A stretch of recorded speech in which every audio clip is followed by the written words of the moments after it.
Hello and welcome to Transplant's Take on Sport. My name's Lewis Daniels and my guest today is Team GB and Northern Ireland Transplant Team Manager and former Transplant Coordinator, Lynne Holt. We discuss her experiences of working in organ donation, highlights of managing Team GB and Northern Ireland, and the physical and mental benefits of sport post-transplant, as well as how you can get involved in the upcoming event 5K Anyway. So, if you'd like to find out more about one of our NHS heroes, please stick around for what is a fascinating listen. If you're enjoying the podcast, please make sure you press subscribe or follow wherever you normally listen so you don't miss an episode. And if you'd like to follow the podcast on social media, all the links will be in the show notes.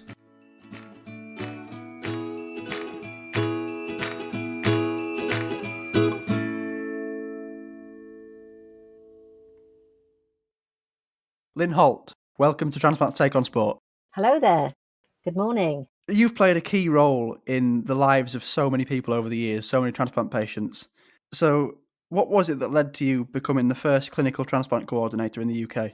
Well, really, I followed my love life because I was specialising in intensive care down in Southampton. I trained up in London at the Middlesex Hospital. But anyway, I was down there because a boyfriend was at university there. So I thought I'd go down and do a bit of intensive care. And anyway, a different boyfriend was going for an interview at Addenbrooke. So I thought, let's go and look at Papworth because they were advertising for staff in the intensive care. So that's how I ended up at Papworth Hospital, Royal Papworth Hospital now, at the very beginning of the transplant programme, which was very exciting. And I think in life, certainly with me, being in the right place at the right time has really influenced some of my career and my moves and events that have happened to me. It's just being in the right place at the right time. The converse is being in the wrong place at the wrong time. But for me, it's the other way. And so, so I started at Papworth and I was a very young sister and the intensive care unit. So I came in at number 3 heart transplant. That's in the late 70s.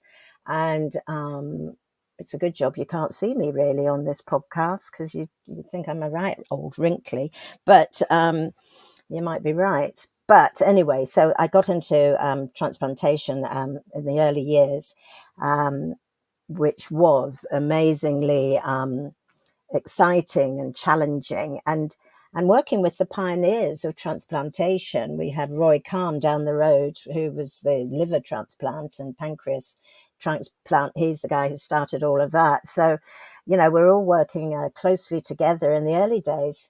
And especially with heart transplantation, we hadn't we couldn't stop early acute rejection because this was the days before cyclosporin came in.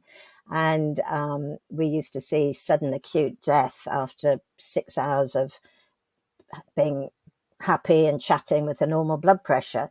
But so we had to work through all of that together. And after the cyclosporin came in the early 80s, then results improved and, ongoing research helped with diagnosis of rejection. The drugs, again, new drugs were coming through and we were building up sort of more experience. So being around in those early days was very challenging, but also very exciting. And it was like we were just making our own path through the grass, no one to follow, apart from Stanford in America, in California. They were the first ones who had, they're the ones who did the original research. And Christian Barnard, who's South African, who actually did the first human heart transplant, he trained in California. And so that's where our surgeons went to learn. And as a nurse, I felt that we needed to go and find out what the Americans did. In fact, I wanted to go primarily to see how they looked after the psychological needs of their patients. I thought the Americans were better at this than us over here. They certainly wrote more about it. But actually, writing about it and doing it is not always the same. And but I managed to get some funding and I went over to California for a few weeks just to see how they looked after their patients, specifically the psychological care. And I had a great time. I learnt all about Mexican food, and it was a great experience. But to be honest, I basically worked out for myself that it's the best care is when you look at the individual needs of that patient and the family, and treat them each as individuals. So not one template fits all. And I worked that out for myself, but I had a good trip over to Stanford, which was the epicenter of heart transplantation back then, and I've kept that as my main sort of resource. That's how I've worked my whole career. Really, is just looking at the individual needs. Would you say there was a moment that you realised that you wanted to work in organ donation? Well, only because I turned up at Papworth and it was happening. Heart transplantation was happening. And I always felt that, I wanted to specialize in it because I just could see what a difference, life and death difference it made to these patients, and what a difference to their families. And, it was very, at times very draining emotionally and physically. And I always sort of say that, and people who know me well know that tears can be shed, and I'm quite, I have leaky eyes, and to all sorts of sad, but also very happy occasions. So, and yeah, crying with the family, and when the patient, didn't survive long enough to get an organ, and being part of that and trying to provide support and trying to make a difference so that we could get the word out and save more lives. And, one feels so helpless when you see your patients dying, waiting for that organ that never appeared in time, waiting for that phone to ring, which never rang. And so I'm sure that resonates with many people who have been on a waiting list, and the desperate and just the feelings of you're going to die before something turns up, and then the guilt feelings waiting for someone to die, which I've always tried to emphasize that that person would die anyway, and it's not for you because they didn't want to die. But the fact is that their death and their conversation, hopefully with their family, had facilitated saving many lives. And so the guilt feeling of waiting for someone to die should be changed into just to wait for when someone dies that they will donate. And there's a bit of a difference there. But anyway, that's why I got involved. Really, it was a no-brainer for me. It was new. It was challenging. I was learning. We were all learning together all of the time, and certainly it used up all my and created more skills for me from a great mix really of clinical and organizational and management and communication, and just helped me grow as a person, learning through all these amazing patients and their families as well, teaching me humility and teaching me how precious life is. I mean, I always knew that, but I think working for the main part of my life, I've been involved with donation and transplantation. So for me, every day is a bonus. One of my transplant patients told me that way back. That's what he used to say. And, he was so right. Every day is a bonus. So I've learned so much from being in this role, although my role changed over the years. But way back in the early days of transplantation in the early 80s, it was the only thing I wanted to do. And I love being part of a team as well. And working in that environment, you're very much part of a big team. So all of us are really important in the team. And I loved playing my little part in it. You alluded to it there. You've seen the highest of highs and the lowest of the lows. How does it feel to see a successful transplant and somebody have their life saved and be able to move on and get a second chance? I it's I feel so lucky that I can see these special times in people's lives. So lucky. just phoning people up, when I moved on with my job to coordinate the transplants, phoning them up to say, we've got a possible organ donor for you. And that phone call is amazing. It's a special feeling. And I always used to sort of just suss them out first and see how they were. And then they used to think I just phoned for a chat. And then I was quite often having to interrupt them to say, listen, can I just interrupt here? Because I did need to get to the point because the clock was ticking. But so making that phone call is very special. And taking them to theatre, I always used to stay in the anaesthetic room till they'd gone to sleep. So I could feed back to the family or whoever they had waiting, how they were. And that was a very personal time. Quite often that's when they wanted you to say, oh, tell her I love her. And I said, well, I'll tell her, but you can tell her when you wake up, but I'll tell her for now. And just being part of that, because that's quite a scary time for most patients. They want the transplant, but at the same time, a mixture of fear, apprehension, excitement is the patient's feelings, from what I'm told and what I've observed. And and then when they wake up, certainly it depends. I mean, my experience is heart and lungs in babies and adults. So to see some of them, I loved it. They'd be blue before the heart transplant. And when they woke up and were off the ventilator and were awake, properly awake, that they would be looking at their fingers like a baby because they were pink and not blue anymore. And just watching them, maybe they didn't know you were there and they were just, and we used to have a mirror that we'd let them say, do you want to have a look at your lips? Have a look at your face just to see your lips are pink now. And it's just the wonderment in their eyes. It's pretty amazing. The lung transplants, when they came off the breathing machine, the ventilator, and they could breathe on their own without all that yucky stuff in their chest and in their old lungs. And that was wonderful. So many wonderful things to see, I must say. Like I say, I'm just really lucky that I've been privileged to share all these moments, really. One of the NHS heroes. When I was going through my kidney transplant process, it was a live donor rather than a cadaveric one, which some listeners will know. But I had the transplant coordinator saved in my phone as transplant coordinator, and your eyes light up when you see that call. I knew it wasn't going to be for we've got one, you've got to come now, but just the confirmation that yes, it's a match, we're going ahead, this is the date. It is special, and I've always wondered what it's like from the other end, which you've summed up quite well there. Mm-hmm. So you've been there since the start of heart and lung transplantation. What does a typical day involve day to day? I know it's might be difficult to say because of the nature of the job and how organs can come in quickly. What would a typical day involve, and how has that job changed over time from when you first started to when you've retired?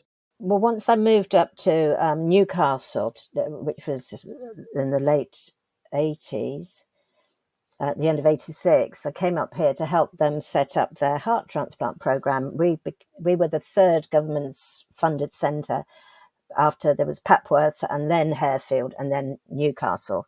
So I came up north, and I've never left because I love it up here. But as far as the job, it was a mix of everything. Trying to coordinate the program involved a lot more than it was education, but not just for patients coming through for assessment.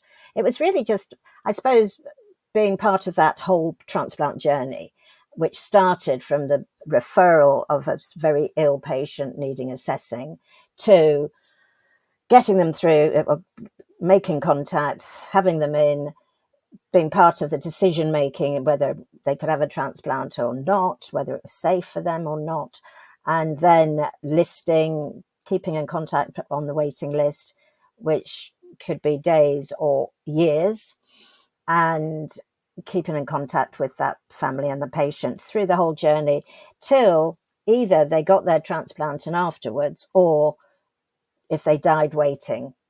And, there's some of my families I kept in touch with for quite a few years after that patient had died waiting for the transplant. But anyway, so support, education, trying to find aeroplanes in the middle of the night is not easy on New Year's Eve when I find a plane, but I didn't find a sober pilot. So, because all of these planes are just private companies, it's not, we don't phone up British Airways, or, we're just looking for any plane. We've had little planes that deliver newspapers to all the Channel Islands who said, I can come when I've delivered the newspapers. We'll go and pick up the heart for you and bring it up to you. So when he brought the heart, when I got the heart on that trip, I did ask if he brought me a newspaper because I figured there might have been an extra one on board. But anyway, so looking for planes and transport, road transport, and with different, with in the early days, you'd have one donor of a heart, and all you had to do was bring in one patient and find one plane, organize the retrieval team to send them off in another plane. If that was the case, they had to go by plane or by road. And then, that was easy. And it was just an easy one patient, one organ. But as the years go on, we ended up with the lung transplant program. So we could have a patient coming in for the heart, another one for a single lung, and a third patient for the other single lung. So you had a lot of patients. Tissue typing came into it. So you might bring backup patients in case the one you want to do, it didn't work out. So I had patients all over. I've had 3 planes in the air at one time, just juggling the planes and the patients. And obviously trying to find beds in the hospital is always a challenge. Having theatre space. When I used to go in to say, we're hoping to do a heart and we might do a single lung, they'd sort of look at me. And so when I used to just ask to do one transplant, oh, it's just a heart, it was like, that was just the easiest thing, which they weren't used to. And so, yeah, it got more complex with different mixes of organs and different challenges with tissue typing, which came in more and more. And the main thing was we didn't want to waste those organs. Yeah. We wanted to maximize the use of what we had been offered, this amazing gift. When I get that phone call from the donor coordinator, or the SNOD, as they call themselves now, to say, we have a blood group O, 16-year-old, from wherever, Southampton, say, give me the height and the weight normally. And then I would say, if I had a recipient, and we always normally have a recipient for any blood group and any size. And then, there's more phone calls and discussing management of the donor and looking at the waiting list to decide which one would be best suited. So that got more busy as the years went on, very busy, because we were getting more donors during the night. So we'd be running different donors at the same time, depending on how many theatre slots I could get. And if it went on into the morning, that was good, because then a new team would be coming in, because there's only one on-call team at night time, and then one team to go out on retrievals. So if you had several retrievals, it was trying to just phone up people, goodwill, and say, look, would you be available to go out on a retrieval? Because I've got 2 going and we want to use all these organs. So that's how the transplant programs have existed since the beginning of time, is relying on goodwill of the team. And because there's never enough people. But we wanted to optimize the use of all the donors' organs. And so it's great when we get more donor offers, but it's actually having the resource and the facilities to be able to use them. And at the end of the day, if you don't have the intensive care bed to put the patient in, because with heart and lungs, they have to go into intensive care, as do the livers, then we can't accept that organ. So then it will get offered, hopefully, to another transplant centre, and even Europe, that some organs get offered to Europe if we can't utilise for whatever reason. Normally resourced, not normally because we don't have a patient. So it's got much busier over the years, and lots of nights, no sleep. Mostly, probably 2 nights a week, there would be no bed. Never went to the bed. It never got home. that's the way it was. But to get a transplant done, or several done at the end of that, it kept the adrenaline going, and it was worth it. If the organs were deemed unsuitable, unusable because the function wasn't good enough, that was so disappointing. Firstly, having spent hours and hours setting it all up and bringing in patients, but also for that donor family who had offered everything, and then we couldn't use sometimes because of the function, and the brain death can cause damage to these organs. And then having to tell the patients that it's not proceeding. And if they've been called in several times and they think this is my last opportunity, so there's so much disappointment, and that was the bit I hated. I didn't mind being up all night and all the next day when we did the transplants, but it was so soul destroying for everyone when it didn't proceed.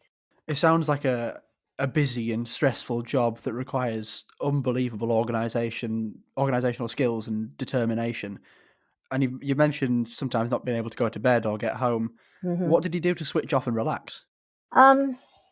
Well, when I did get home, I'd try and get sleep, and that wasn't difficult. Normally, I could sleep anywhere at any time.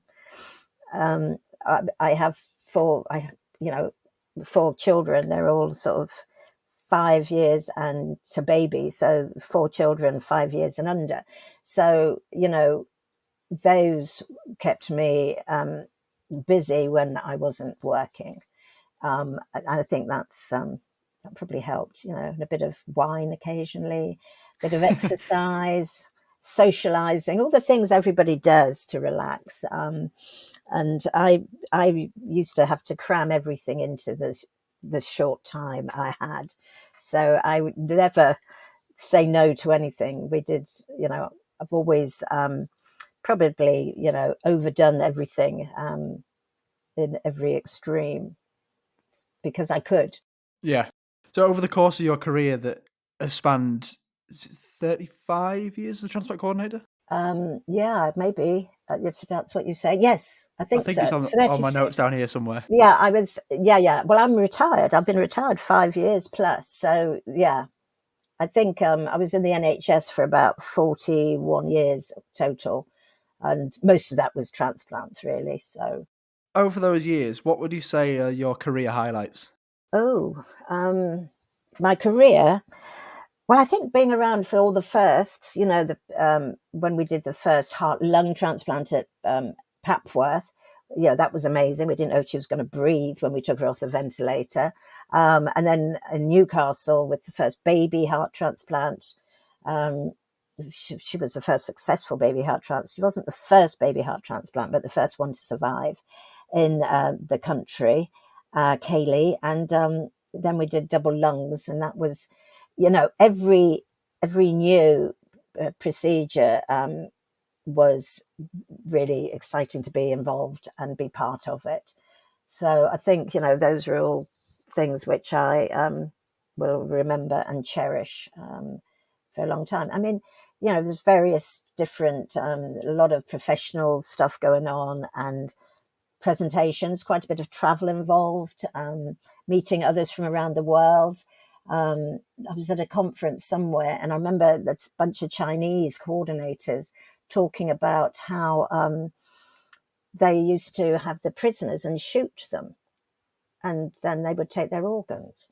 And you realize how lucky we were to live in this country and in the Western civilized world when all this is going on. And so it was fascinating to hear about all the other practices, but not so much fascinating about that. It was horrendous, and we couldn't believe it. The whole bar went quiet, actually. It was in the bar. Most conferences, you learn more afterwards, in the bar from all the other countries and colleagues, and, mixing and with everyone. That's how you learn most things, I think, in life. And in the hospital, in the corridors, most things happen in corridors and hospitals. But yes, I've been, and I'm really feeling humbled here, Lewis, because your podcasts, I've listened to so many amazing, people have been touched by organ donation and transplantation personally, and what they've all gone through. And I'm just a casual observer of all of this because I've not had a family experience of anyone needing a transplant or donation as such, so I feel a bit of an outsider lurking around, but being very happy about it, that I could play a little part in the whole transplant journey. But thank you, because I feel really humbled to be here, because I haven't got the same T-shirt as the rest of your guests. It's a pleasure to have you on. I think everyone who listens and everyone who's been involved with transplants in some way, whether you've had one or a family member or friend of someone who's had one, is so grateful for the work that you and the other transplant coordinators and all the other members of the transplant team, which is a big team at each hospital, all the work they do is amazing. And a lot of us owe our lives and second chance to it. So thank you from everyone. You got involved so much with transplants, and I can tell that you love the work you do, that you actually got involved with the sports side of transplants. How did you first get involved with the transplant games and transplant sport as an organisation? I was at Papworth in the early 80s, and I bumped into an ex-colleague in the corridor, back to the corridors again, and he was, I thought he was visiting for, there were some interviews going on, and he'd come to visit his father, who was actually a patient of mine in the unit, which I was unaware of. I did have a Lord, I did have a patient called a Lord, but I didn't realise Martin's father was a Lord. So anyway, he had left Southampton, where we'd worked together, and he'd moved, I think, to Manchester, where they'd actually staged the British Games in the early 80s. 1980, I think it was, because they started 78 in Portsmouth, and they were there for a couple of years, and then Birmingham and Manchester were the next couple of places to stage these games. So I think he said to me, "Hey, why don't you take some heart transplants to the British Transplant Games?" Yeah, it was Manchester, was 81. That was it. And I said, "Oh, what are these? What's all this about?" And that's how I got involved. So the next year was 1982, Cardiff, the British Transplant Games. I took 4 heart transplants there. And those are the first hearts to go to the British Transplant Games. It had all been kidneys up till then. And then a few liver transplants came in around that same time, which was amazing. And I communicated with Harefield, because they were up and running by then, and said to them, "Why don't you take some heart transplants?" Because we hadn't started lung transplants. And that's how I got involved. And then Maurice Slapak, he's the founding president of the Games. He asked me to just go onto their committee as the heart advisor. And that's sort of how I got involved on the sort of the committee side. And I used to be the team manager of the Papworth team. So when I left Papworth, the obvious was to start a team up at the Freeman Hospital, which is what I did. And so, yeah, that's how it happened, really. And then eventually, at some point, I ended up being asked. I took some transplants to the World Games. And way back in the early days of the World Transplant Games, the team manager then, amazing chap, Peter Griffin, he was a renal surgeon, in fact, and he was quite picky, and he didn't want to take heart transplants for some reason. I think he thought maybe they wouldn't excel in sport and win any medals. And so I took some to Amsterdam in 1984, that was. And I just took some guest competitors, because you could take guest competitors. They weren't on the so-called GB team, but they were guest competitors. And so I took them, and so that's how I sort of started to get involved with the World Games. And then I went again and took some more guest competitors, who turned out to be quite handy to make up relay teams in the pool. And so eventually managed to get the heart transplants to be looked at as that they can actually do sport, they can actually compete, and some of them can excel because they train regularly and they've got really good high standard in the sport that they've chosen, as we've seen over the years throughout the whole history now. So that's how I got involved. And I think it was 89.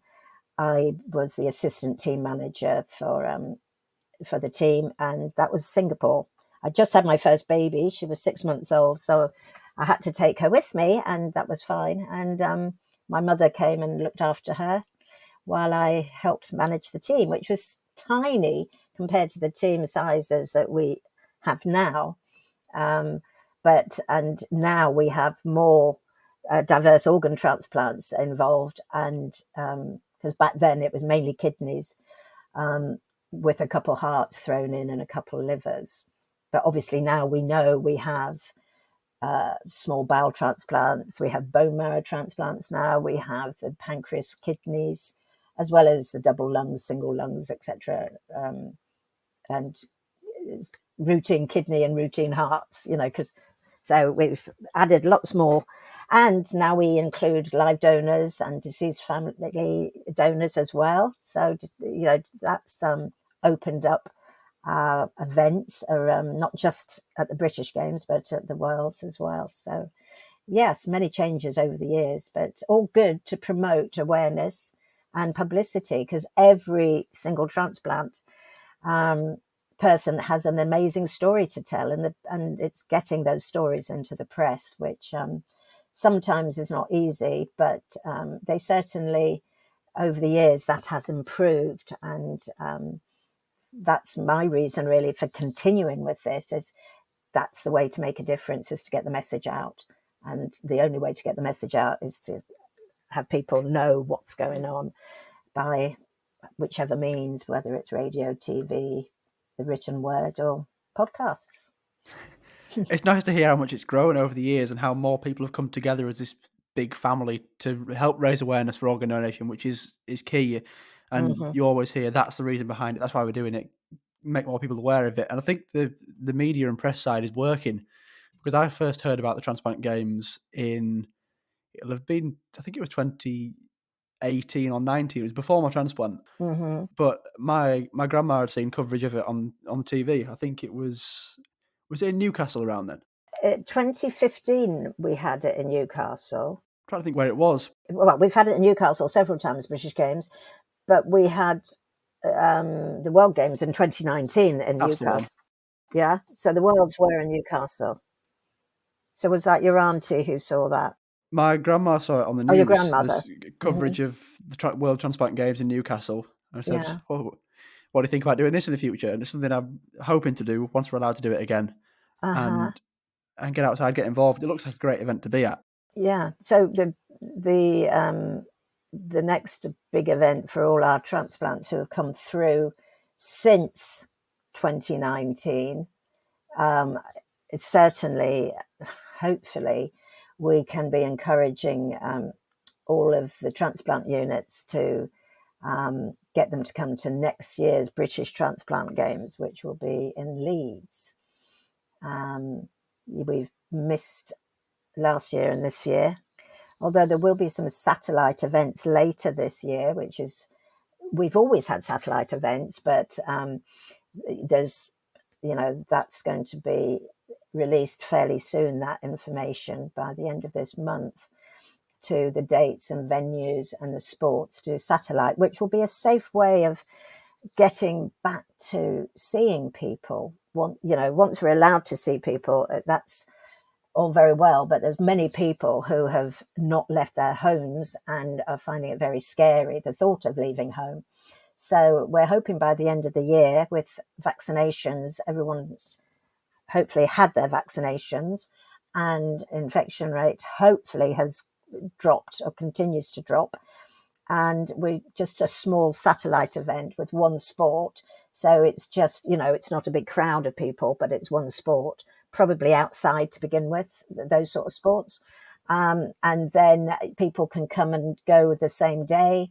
If they want to stay in a hotel, that's up to them to decide. But to make it accessible so that people can have a chance to see their transplant family, do a bit of sport, and start getting used to going out again. So always we have to think of safety, but the satellite events seem to be the way forward this year. So that's really, it will be exciting, and we're hoping that this is actually going to be a realistic sort of events that we will be able to stage this year. Hopefully they can go ahead. And while we're on the topic of looking ahead about the Transplant Games and the media and press side that you've mentioned, we had a listener question in on Twitter. If you want to send in any listener questions, if you follow Transplant's Take on Sport on social media, Instagram and Facebook are at Transplant's Take on Sport pod, and Twitter is at TTOS pod. Before I record with each guest, I'll put a post up on there asking for any questions you might have for them, let you know who they are. So please do get involved, send any questions. It's always nice to have somebody else's thoughts. It might trigger something else that I haven't thought of. So we had one in this week from Eric. He says, what can be done to raise the profile on an excellent Transplant Games and Team GB athletes' achievements? Well, get back out there, really. And, there's a wealth of stories to tell. Engaging with the sports, the governing sports bodies as well, seems to be, which we do, and we need to do more of once we're out there again, because engaging with the governing bodies, and I know Eric in basketball, he's, that's the best way of being able to bring in our transplant athletes and have the mainstream people. So, and many of our athletes are engaged with their local sports governing bodies. So that's something which gets the message out there into their magazines, their social media. So, one person can make an enormous amount of difference just by doing that. Yes, getting into national press and TV, that's something which continues to be a way of communicating the message. And it's having there is a PR company involved with the British Games, which hopefully will help put that message out. But for me, I don't want to wait for that. Any opportunity, and we've had opportunities in lockdown to get the message out, and we've used those opportunities. So it's trying to get that message out. That the GB and Northern Ireland athletes, they all know that when they're selected onto the team, that PR is so important and vital, and we always produce press templates for their story to share with their local press, as well as we get it shared with the other nationals as well.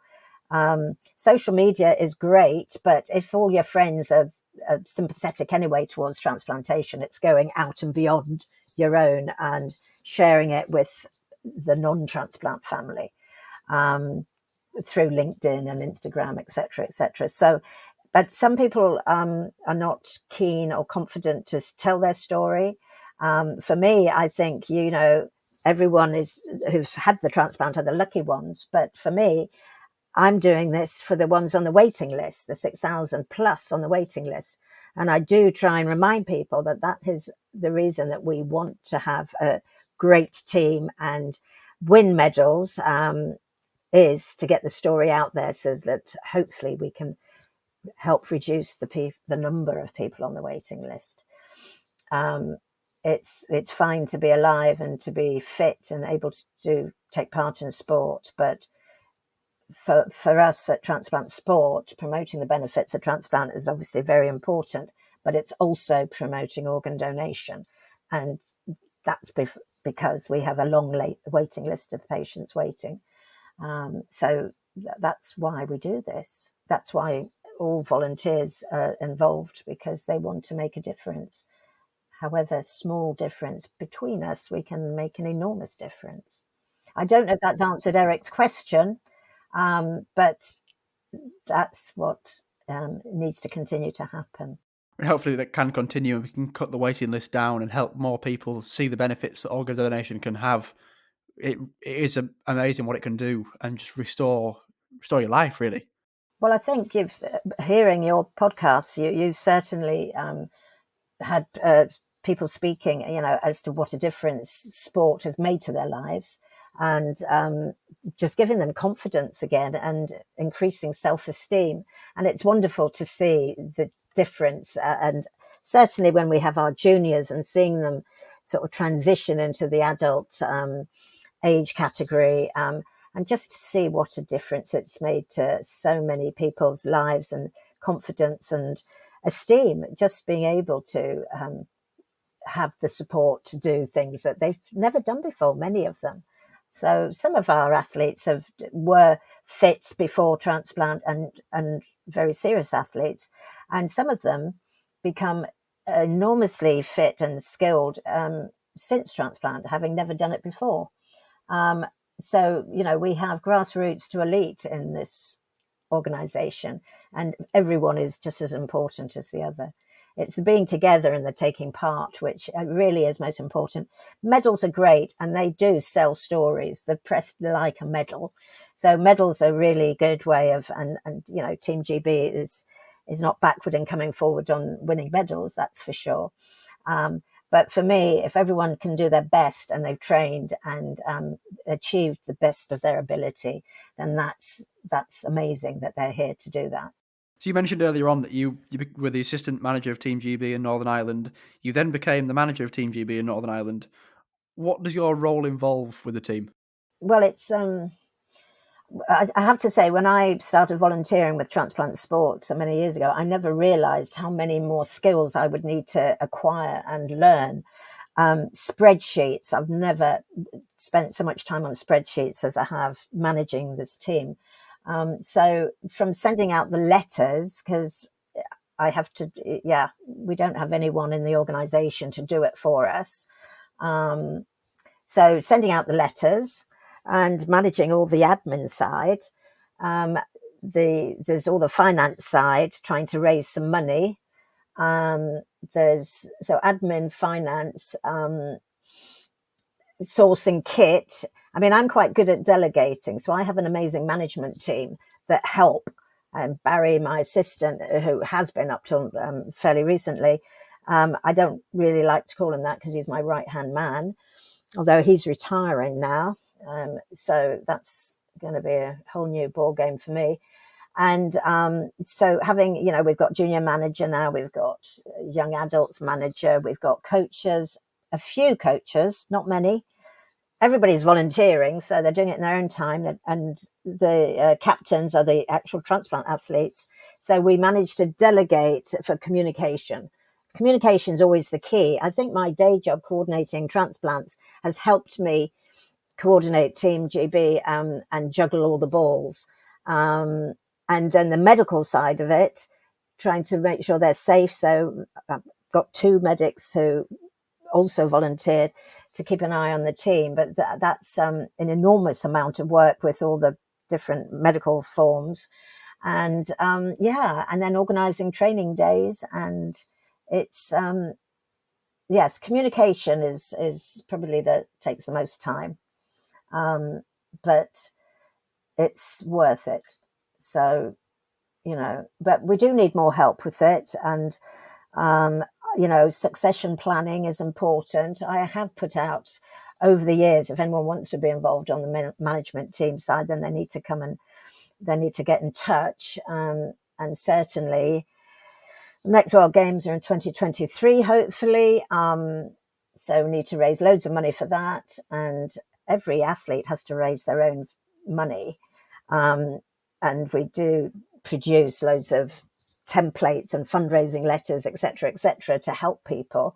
But it is hard work, and quite a few don't go because they just haven't got the money to go. But any money we raise, we can help with a few people to help give them a little bit of support. But it's something which is a financial burden. And certainly the junior teams, those parents, I know they're thrilled their child's been selected. Well, they're teenager mainly. But then it hits them, the reality of paying for 3 people instead of just 1 person. So It's just a mix of those sort of skills, really. Being on email a lot at all times, mainly at night time. Communicating is the main thing, I think. Communication is key with, I think, Yeah. pretty much everything we do. Hmm. And trying to keeping in touch with other transplant sport members, and because there's all sorts of different issues that come up, and just listening to them sometimes, and helping to signpost maybe in the right direction as well, because I can I don't know a lot, but I normally know somebody who does. So it's not what I know, but it's who I know, which I think has become very evident with these Zoom quizzes since lockdown. I think people were quite surprised at how useless I am at quizzes. And I don't know that anyone will believe that I ever did have a day job of any description when they realise how useless I am doing the Zoom quizzes. I blame it on the quiz masters, of course. It's the questions, but yeah. What would you say are your highlights as a manager of Team GB? Um, well, I can't remember much anymore. I think I've been living in the day for so long now and not looking behind me and just looking forwards till tomorrow, maybe. I can remember 2019, and it was amazing to be parading through the streets of Newcastle, because this is where I live now, and that was wonderful. Having a team of, I think we had about 330, and we had live donors and deceased donor families, and that was very special, very, very special. That I'm sure there's other special things. Did I write some things to you? I remember telling you some things, and I can't remember what I said anymore. But You said you leading the most fantastic and successful team in the world, and as you said there, parading with 330 plus GB transplant athletes, live and deceased donor families through Newcastle, which of course is where you've spent a lot of your time working. yeah, yes, that's great. You've summed that up nicely, Lewis. I told you I can't remember anything, but Pride of Britain Sports Event of the Year award for Transplant Sport 2016. yeah, we won that. That was after the games in Liverpool, the British Games. Um, yeah, there's so much hard work goes into staging the British Games, and thank goodness we've had MLS, our event managers, guiding us over the last, I don't know, 10 to 15 years. Somehow we managed before then. But, with them and with the partners in each city where we go, and Liverpool was amazing. The support we got there, we had amazing publicity there. Donor families meeting their recipient for the first time, sitting on the sofa, and BBC and ITV. There's great publicity, and yes, to win that award, seeing all the hard work come to fulfillment, it was wonderful to. And a few of us managed to go and accept the award in some hotel in London, and that was fun as well. So yeah, but it was I think transplant sport and the British Transplant Games, the Westfield Health British Transplant Games, as they are, and they were in Liverpool also. Thankfully, for the support of our major sponsors, we continue to survive. But it's hanging on the bottom of the ladder sometimes with the fingernails, trying to get through to to be able to stage these events and keep the charity going. But amazingly, it's still surviving after 40 plus years, mainly thanks to volunteers. The trustees are volunteers. So, it's not as though we're a big charity. We're not. So over the years, you've seen plenty of transplant athletes benefiting from sport and getting back to doing what they love to do. What would you say are the benefits of sport post-transplant, both physically and mentally? But it affects both. You can't you can't have one without the other. The being able to exercise after being so seriously ill is so important, and I think people need to know that anything is better than not doing anything. And I think for many, the mental health affects their physical ability. And it can work the other way if the physical ability or disability in some cases can affect the mental health. But if you can work on both, life can only get better. And I think the ones during lockdown who have managed to go out because they know they weren't going to catch anything outside, those ones who managed to get out and do some exercise. And all of us are only allowed an hour at the moment to go out and exercise.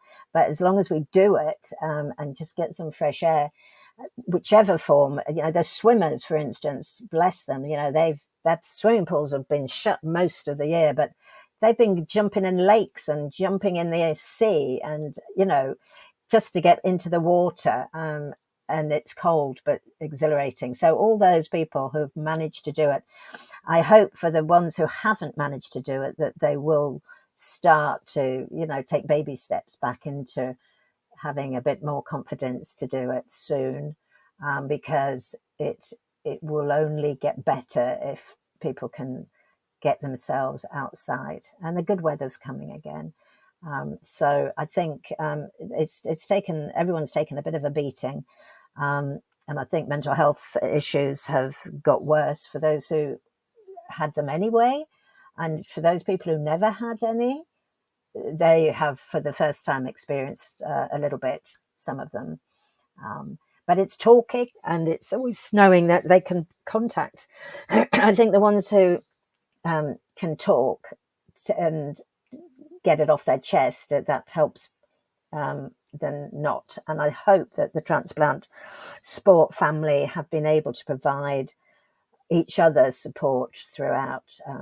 And I know, many of the team managers and many others have had their ways of helping their own teams, etc. So, but I think the message is there's always somebody to listen, and you just need to pick up the phone or drop a message.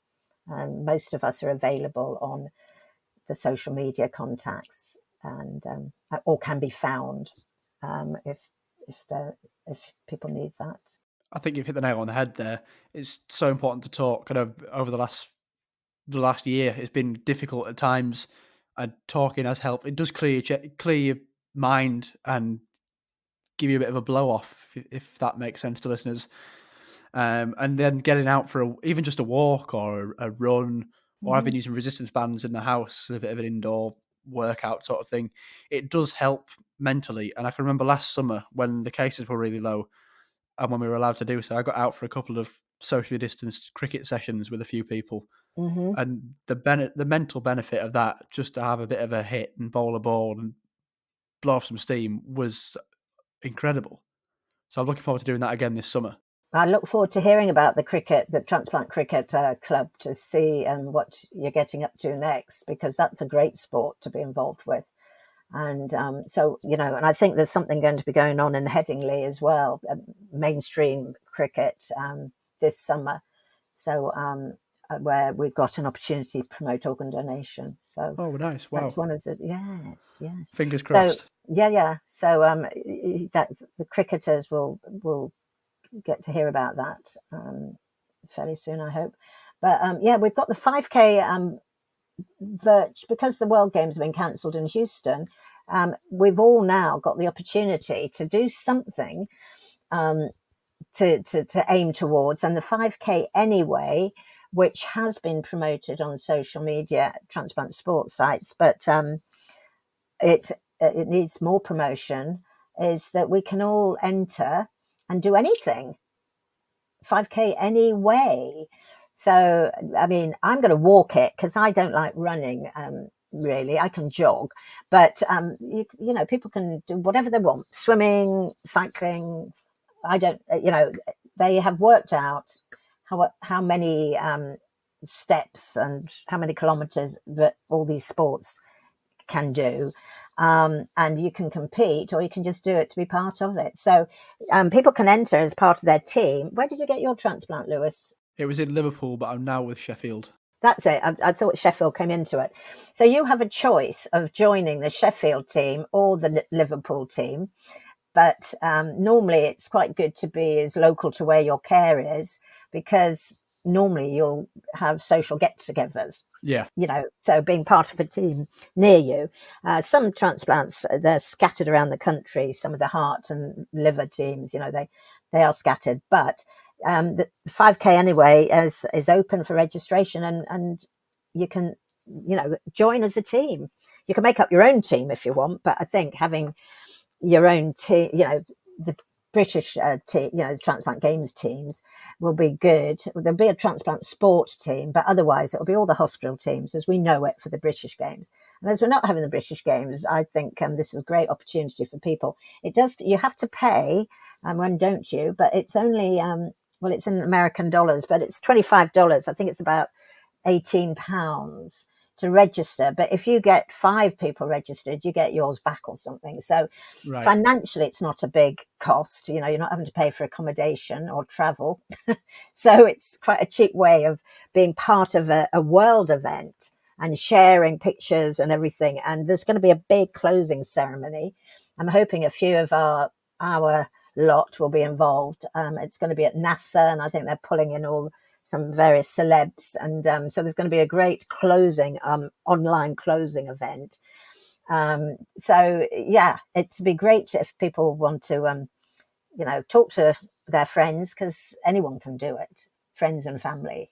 You don't have to have had a transplant. That's why I'm doing it, you see, because I've not had a transplant.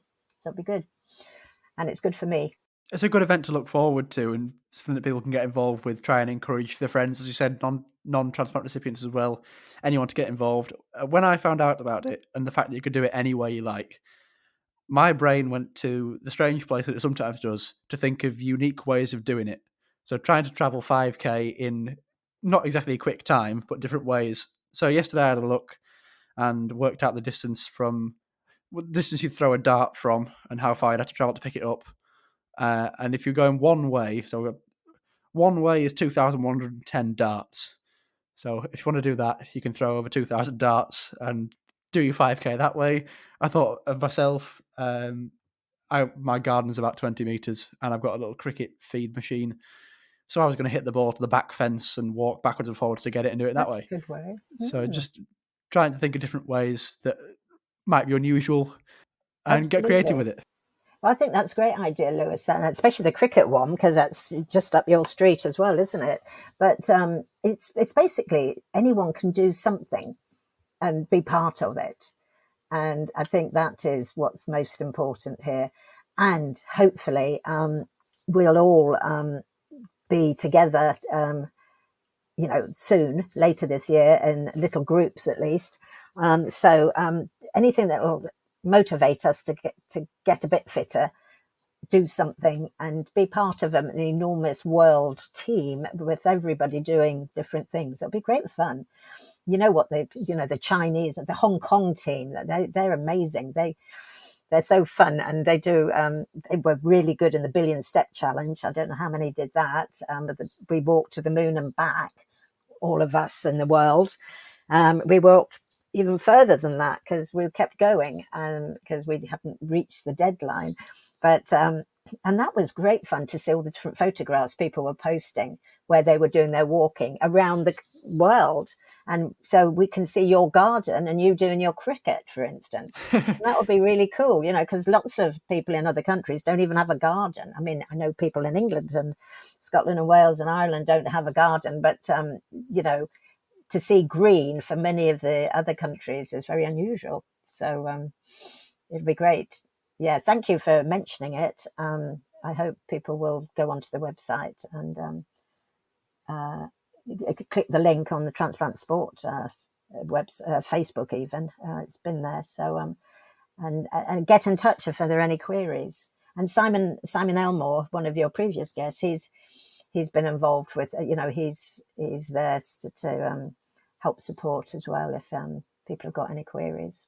And the 5K anyway is raising money for the Fit for Life global program. Could you explain a bit more about that and what it is they do? Okay, so the 5K anyway, the registration actually is for Houston, the organisers, just to contribute to the costs of them organising this event. But they they're going to be giving teddy bears to children's hospitals in the US. If people want to fundraise for the World Transplant Games Federation, then that's the money. If you choose to fundraise for the World Transplant Games Federation, that's the money that they will be putting into their Fit for Life program. And I understand organising events for children. But the Fit for Life program has existed anyway with the World Federation, and it's just a program really after transplant just to help start getting fit. And it's worth checking out the World Federation website to read more about that.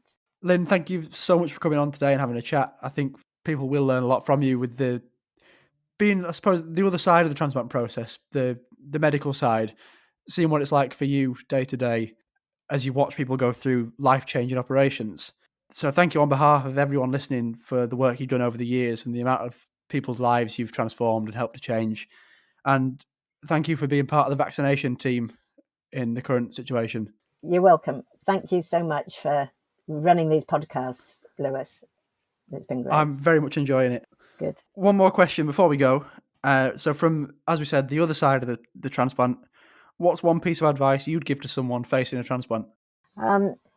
Trust your team, because there's nothing else you can do than trust your team and try and believe in yourself that you can get through it. And there's lots of people to help you get through it. I've experienced firsthand the team, they're very good. And mentally, there's support there as well. There's always someone to talk to. And from my experience anyway, hopefully you'd agree, no problem's too big. Absolutely. I agree with you there, Lewis. And for all of our members, and for those who are struggling and have got other health issues, we're all there for you.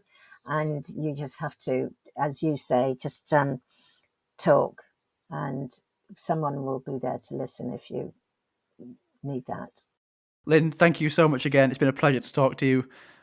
Listeners, if you're enjoying the podcast, please make sure you subscribe or follow wherever you're normally listening, whether that's Apple, Google, Spotify, Acast, Amazon, or even on my website, lewisdaniels.co.uk. If you listen on Apple Podcasts, as I said before, that is the most used app to listen to the podcast. So if you could go on there and rate it 5 stars and give it a 5-star review, that'd be hugely appreciated. It'd mean a lot to me, as it really does help more people see it and discover it on there. And hopefully we can spread the word and help raise more awareness for organ donation. Any 5-star reviews, as I've done before, I will read out on the podcast at the end. So please go ahead and do that. If you're not enjoying it, please tell your friends you did anyway, because maybe they will. They can get involved. We can build a bit of a family and a team here. And if you've got a story to tell, please do get in touch by transplanttstakeonsport@gmail.com. I'd love to hear your stories, and I'd love to get as many people on this podcast as I possibly can from different backgrounds and different transplants, get as many experiences out there as we possibly can. Thank you once again to my guest today, Lynne Holt. I've been Lewis Daniels, and you've been listening to Transplant's Take on Sport.